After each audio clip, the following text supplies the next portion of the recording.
In the deep valley of Sabo, one of the most beautifully located settlements in the world is Fez, between the Rif Mountain and the Middle Atlas. We can make sure of this if we look at it from the Kasbah built in the mountain top. The most ancient Moroccan royal city has 2 rivers and many medicinal springs. Fez was founded in 789 by Idris I, and it became a real capital under the rule of his son. Just like the intersections of caravan routes in general, it was a merchant town. However, not only products, but intellectual and spiritual trends also changed owners here. People who settled here in the 9th century, coming from Andalusia, populated the right bank of the Fez River, while those who came from Tunisia populated the left bank.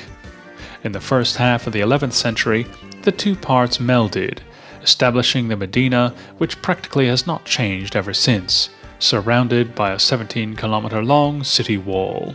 The biggest and most intact souk was declared part of the World Heritage by UNESCO in 1976. The Bazaar of Fez, among many others, is famous for the hard-working leather tanners, craftsmen, and furriers. Nothing was modernized here. They worked with the same technology in the time of Moulay Idris also. The forestallers bring in the skins of slaughtered sheep. We can imagine what it means after a holiday when all Moroccan families slaughter a sheep. The meat is used for a festive meal. The skin is sold to the forestallers.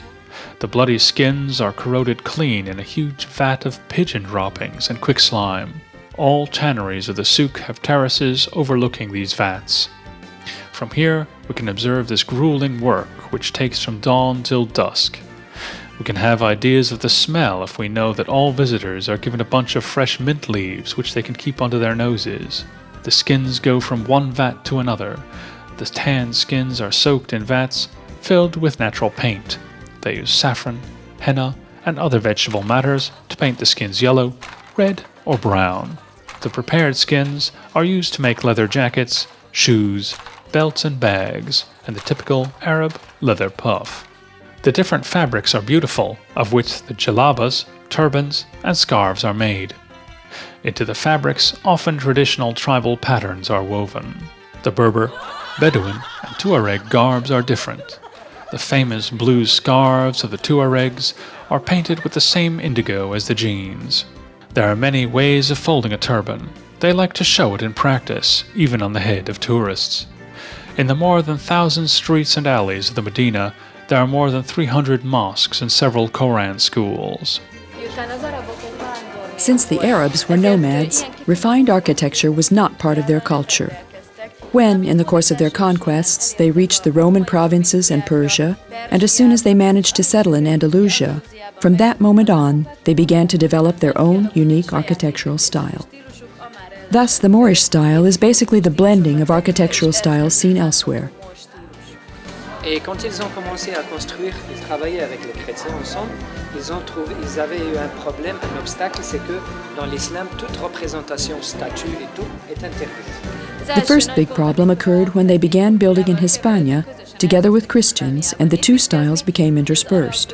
This was problematic because in the Arab world, it was forbidden to portray humans and animals. Once the Moors lived in the midst of Christians, this was the one case in which they didn't agree with them. As a result, they started out in their own direction, which ended up developing into the unique Moorish style of architecture.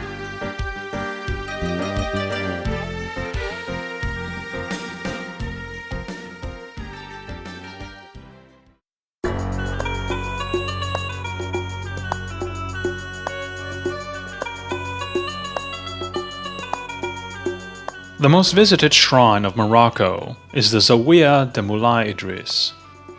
If we look through one of the 3 richly engraved gates, we can see the prayer room. The tomb of the ruler is behind it.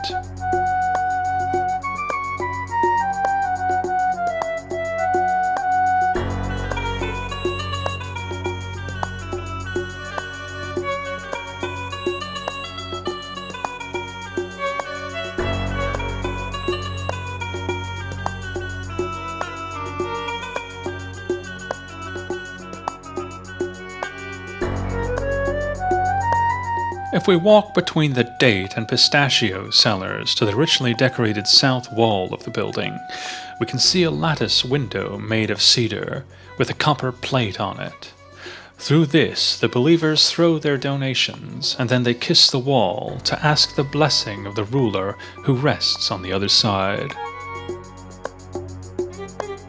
On the streets of the market, transportation is still done by pack animals, donkeys and mules. Cars are not allowed. At some places, we have to watch our heads, because at eyes height, a beam is laid across the alley, since people can bow to get through it.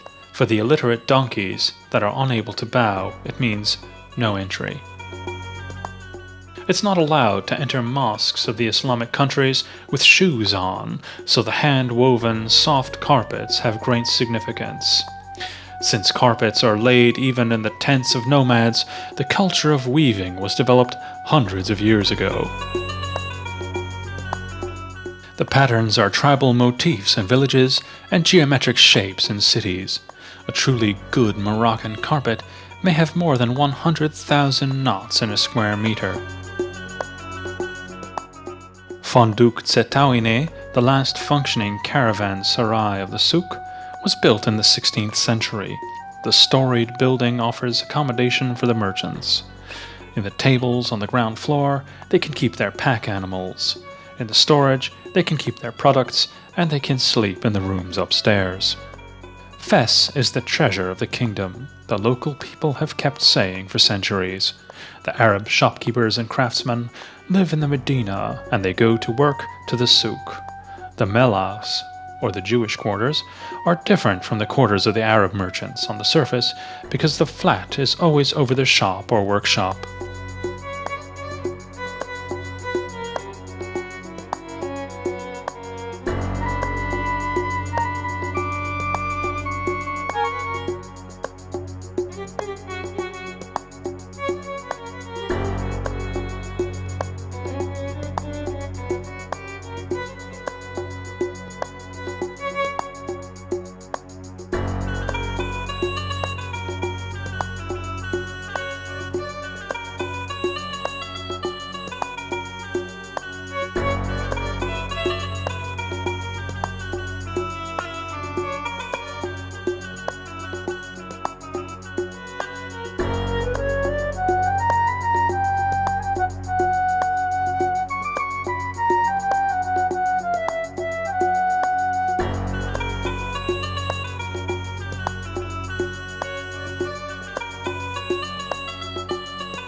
The craftsmen of the city are known throughout the country.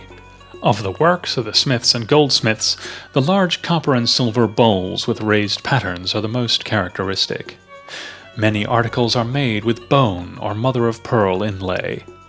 Such articles are the gracefully curved, elaborate daggers with chiseled grips. Other weapons, ornaments, and saddles are made also.